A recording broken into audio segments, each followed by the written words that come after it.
This segment and all segments of Running with Reason is brought to you by the Cure Starts Now Foundation. The Cure Starts Now represents something truly different. It's not about fighting just one cancer, but the elimination of cancer as a whole.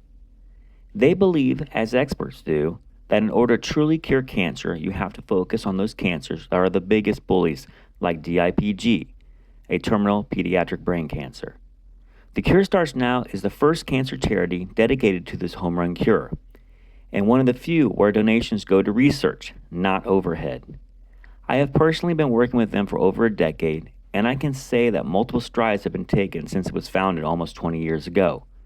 Survival rates have more than doubled, and every year we get closer to understanding and eventually beating cancer.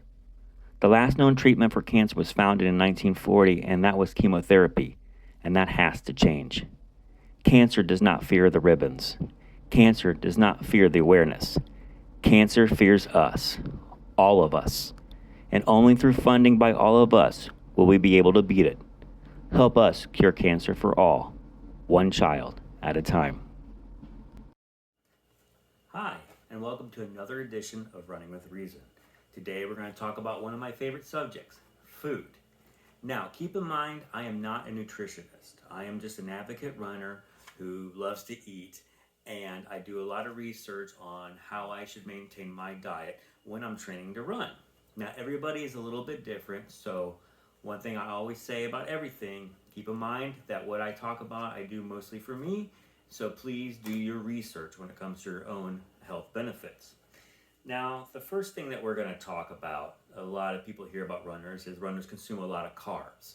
And when you actually are doing any kind of diet, especially when it comes to running, you want to balance your carbs and your protein. More specifically, lean protein and complex carbs. So what exactly is lean protein versus regular protein? Well, protein mostly is things like red meat and things like that. Now, I will love my steaks and I love my burgers. Anybody could tell you, especially when it comes to burgers, I'll go out of my way for a really good burger. But you also want to make sure that you balance it out with lean proteins. Things like beans, like black beans, a lot of white meat like chicken, a lot of chicken especially. And if you're a vegetarian, of course, there's a lot of other options out there for your lean protein. Now, complex carbs with regular carbs. I love pasta, but pasta, you know, not in moderation, is not that great for you, even for a runner. So you want to make sure that when you're getting your carbs, you're getting more complex carbs than just regular carbs. Complex carbs, when it comes to pasta, would be like wheat pasta versus regular pasta. Or instead of having just bread, maybe having multigrain bread, things like that. Again, research your lean proteins versus your regular proteins and your carbs versus your complex carbs. Okay, carbs do get a bad rap, but they are very important when it comes to running because it is good fuel for what you need to do, especially on those long runs, which we'll get about into a little bit here about those. Another big thing that's really, really important is superfoods. Um, I have a bunch of superfoods I like. And one of my favorite things to do is I like to go to places like Chipotle and stuff like that. And I'll get myself a nice chicken burrito with black beans and brown rice and things like that that have my superfoods like a brown rice, a black beans, and to really balance it all out. Throw a little bit of sour cream and cheese in there for my fats.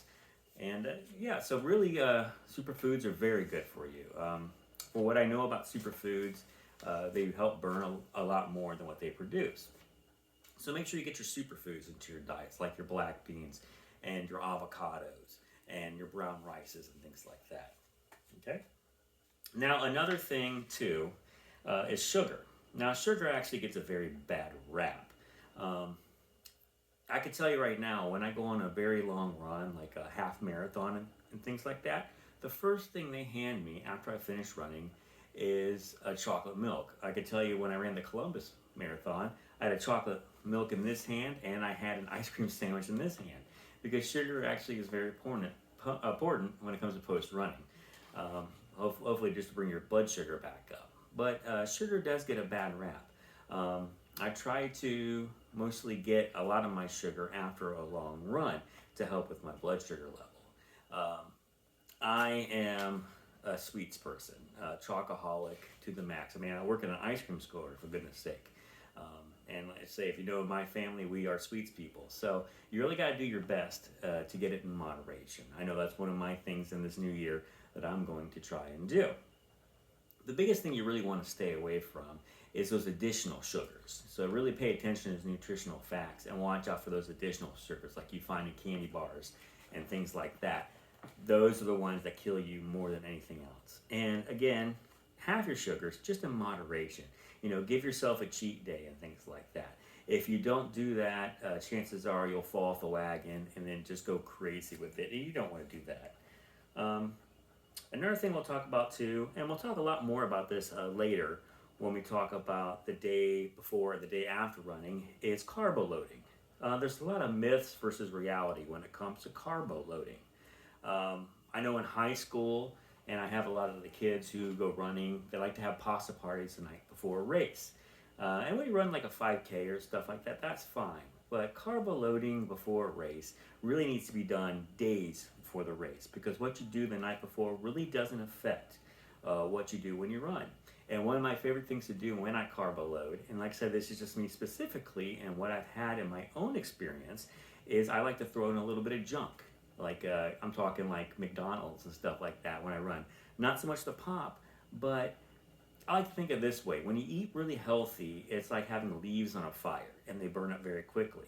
When you're going on a long run preparing for a big race, you want to throw some logs on that fire to burn very slowly so you can maintain your energy level. And that's what a little bit of junk does for you. But again, in moderation. Before the night before a race, or I should say when I'm carbo loading, a couple days before the race, my calorie count doubles. I just have to make sure what I'm actually putting into my body. That's very important. Okay?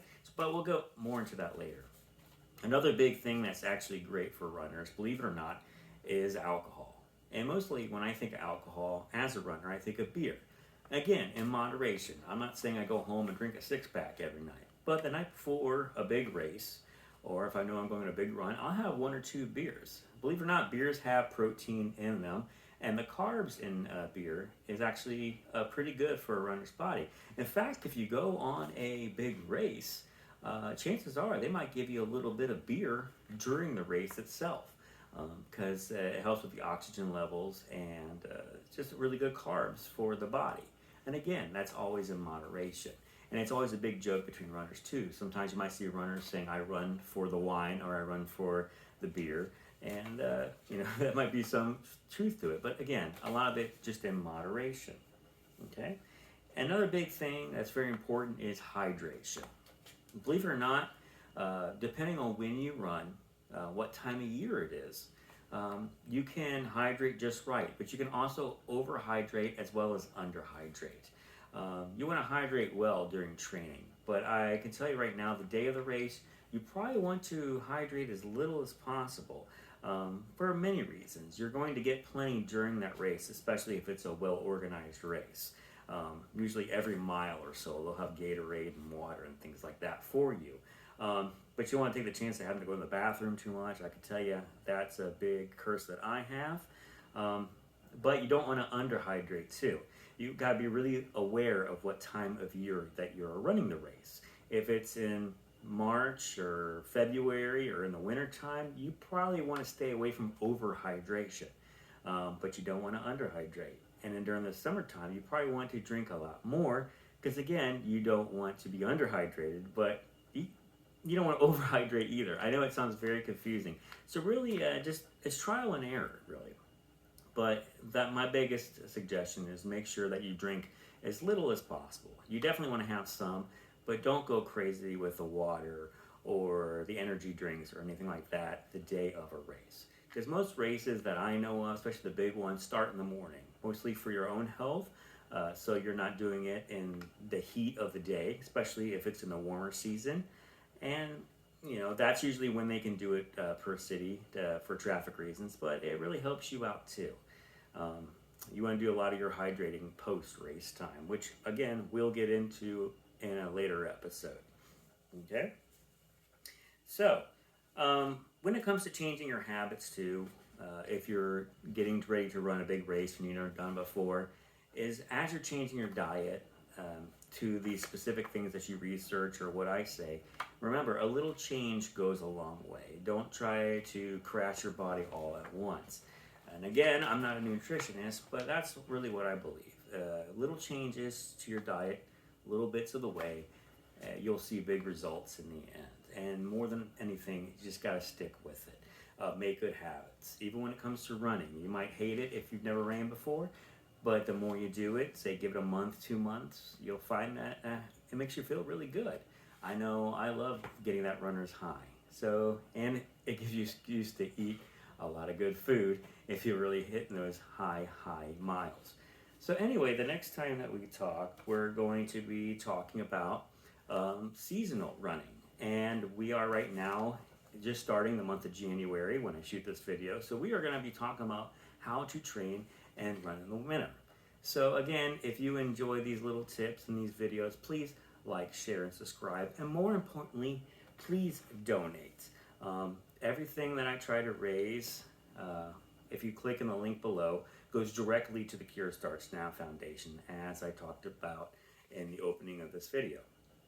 So please like, share, subscribe, and go to that link, and please donate to the Cure Starts Now Foundation, which is the whole reason I do these videos, to raise awareness for them and hopefully help you out in the end.